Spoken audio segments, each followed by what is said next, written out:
National Grid. Ticker symbol is NG. It's based in the UK.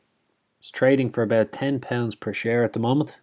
It pays a dividend twice per year, and the last one I received was for 17.21 pence per share.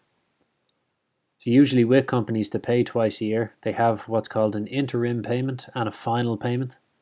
And these are the first and second payments of the year. And usually the final payment is considerably larger than the interim. So if there is a massive variation in your dividend payments, don't worry, that's completely normal. So the company was founded in 1990 and it's an electric utilities company based in the UK, but it operates in the UK and the United States. And I started my position on the 21st of June of 2021 and it's pretty much flat. I'm 0.98% up.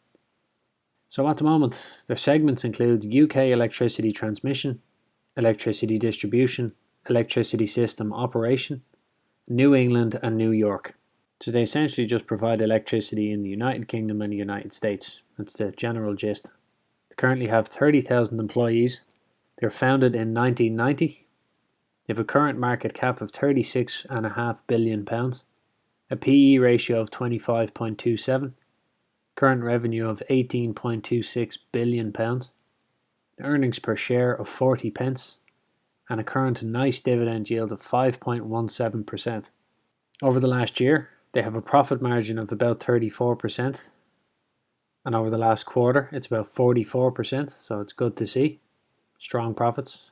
Their annual debt to assets ratio is about 75%, which is pretty bad, but to be honest, it's quite normal. And over the last quarter is pretty much the same. And their annual cash flow from operating is £6.26 billion. From investing is negative £14 billion. And from financing is £7.77 billion. Over the long term, the graph looks strong. So the company was founded in 1990 and this goes back to 1995, so it's a pretty good scale of all the information available. And it's just growing and growing. Of course, it has its ups and downs, but over time, you can see each peak gets higher and higher. This is where we currently are at the moment, and the UK is financially struggling quite a bit, so I would imagine there will be a bit of a downtrend in the future. But to be honest, that's just a buying opportunity for a company like this. So at the moment, National Grid has a 52-week high of £12.71 and a 52-week low of £8.44 per share. The dividend history is also quite nice to look at. So this is the variation that I was talking about in the dividend payments. There's an interim for about 16 pence and a final for 31 pence. And they appear to be growing slightly, but I would imagine going forward for maybe the next year or two, they will either remain flat. I'd be surprised if they do go up because electricity bills are crazy all over the place, but the UK are very bad at the moment. So I would imagine that is going to eat into the company's profits quite a bit. So I would say these dividends will remain flat or maybe fall. There could be a couple suspended. You never really know. But I wouldn't hold out hope for massive growth over the next couple of years.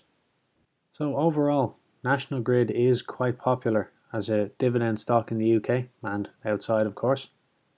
And at the moment, they do seem to be doing quite well, but as I said, the UK is having a pretty bad time at the moment, so I'm not sure what's going to happen in the future, but I would imagine it would be flat, if not declining.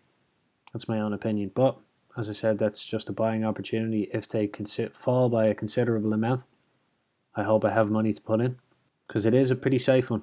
It's a good, strong company. It's been around for quite a while, and it is in an essential sector. So that's pretty much it for National Grid, and I hope that you found this useful.